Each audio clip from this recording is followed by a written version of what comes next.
but so far it hasn't come on, so I don't know what's going on exactly. So I'm just going to use, and yep, it's not me. So anyway, I want to say welcome to you guys, and hope you got a hot cup of coffee. Hope you have a donut, and you're ready to go. You're ready to rock and roll today. Is everyone, and by rock and roll I mean you're ready to worship today. Is everyone having a good day so far? Yeah. Okay, I believe that. So why don't you jump to your feet and say hey to someone you haven't talked to yet.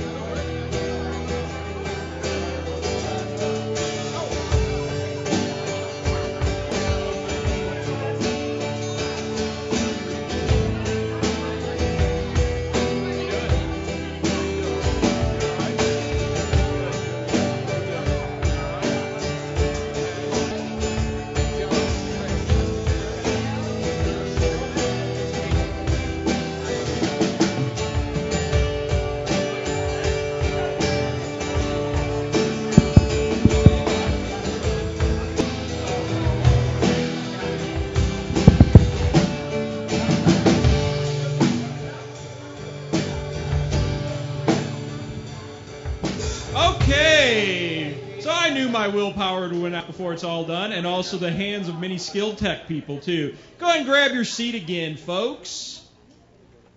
Today we're in week 2 of our counterculture series, and today we are talking about the lost art of integrity. Integrity is a word that we hear about when we're driving down National Street. Maybe you'll see a banner that says character quality of the month. Integrity. Or maybe you're going to your kid's school and you see banners up that's talking about character qualities of the family, and the word integrity is mentioned. But yet that is a term that we throw around, but do we really practice it? Do we really do integrity in our lives? That's what we're going to talk about today. There was a friend of mine that I have invited to come and share with us a little bit about his past and his experience with integrity. Jake, would you come running up here? Literally, run up here to visit with us. Jake Wilburn has been a part of our church for a long, long time, haven't you, Jake? Yes. Jake and I have known each other since he was probably about 14, 15 years old. He was a student in our student ministry, and at that time he could take as much as he could of me through the summer, and then he would go back to California, and that was kind of like perfect timing. About 3 months of Tony was enough. And honestly, about 3 months of Jake was enough, too. And so we would have a little time out for 9 months, right? Yeah, but then I came back for real. Then you came back for real? We had to deal with each other for a couple years. That's right. He graduated through our student ministry. And then he went on into the Navy and spent quite a bit of time, bit of time in the Navy. Matter of fact, the picture you see back here is Jake with his dog. He was in a dog unit. We're going to talk about that in just a minute. And just in case you're trying to figure it out, Jake's the one with the uniform on. There you go. I changed up the joke just a little bit. Just keep it fresh for the people that are here for the second time. Jake, what's your dog's name? Pasha. Pasha. So what did you do in the Navy, Jake? Well, when I joined the Navy, I went through boot camp. I was a military police officer, and one of the things I wanted to do from the beginning was train dogs and be a canine handler. And that's a very small elite group within the military. There's not very many people that get to do that job.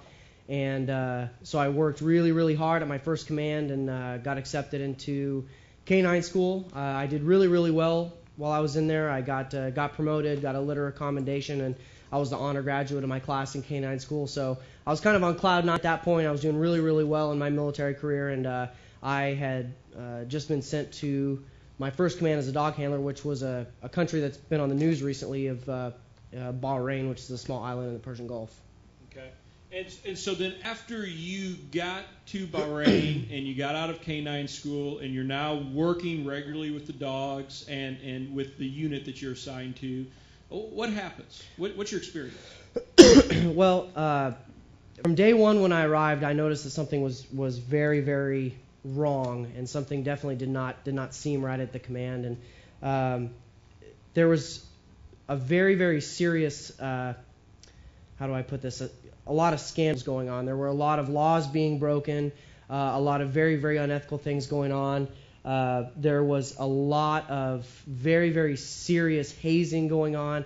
And I want to stress that this wasn't just, your normal, like, you'd go to a baseball team and you kind of smack each other on the behind or something. So you're not talking about getting your pants stolen and running up a flag? No. This was very, very serious. This was very abusive. This was sexual in nature. I mean, we don't have time, and I'm not going to get into the graphic detail here in front of the audience, but if you can Google my name, and this whole thing ended up becoming this big scandal. It's on the internet, so all the details are posted there. So I'm not going to go into all that stuff, but it was very, very bad command climate. Okay. So you're in this atmosphere where you're seeing all these things happening. You're seeing laws being broken. You're seeing people being dehumanized. Seeing people being put in harm's way.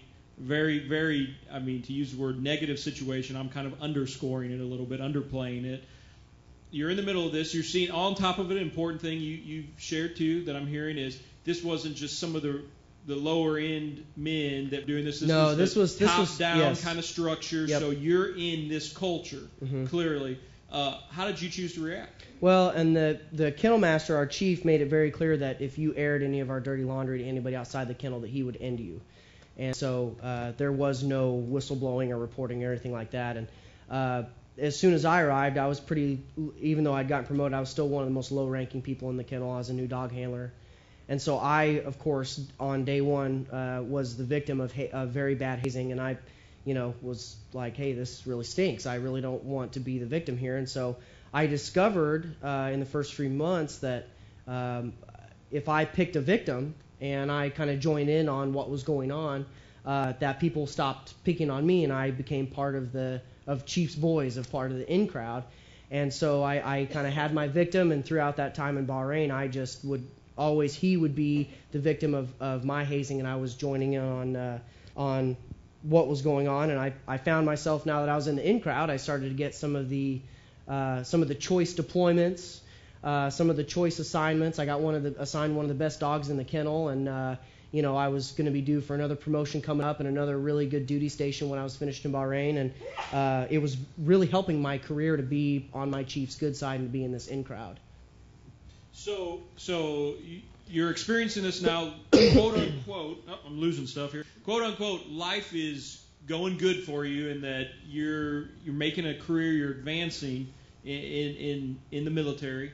When did you wake up? When did you say, I need to do the right thing here? When did you come to a point, or did you even come to a point where you're like, what is going on with me? What is going on here?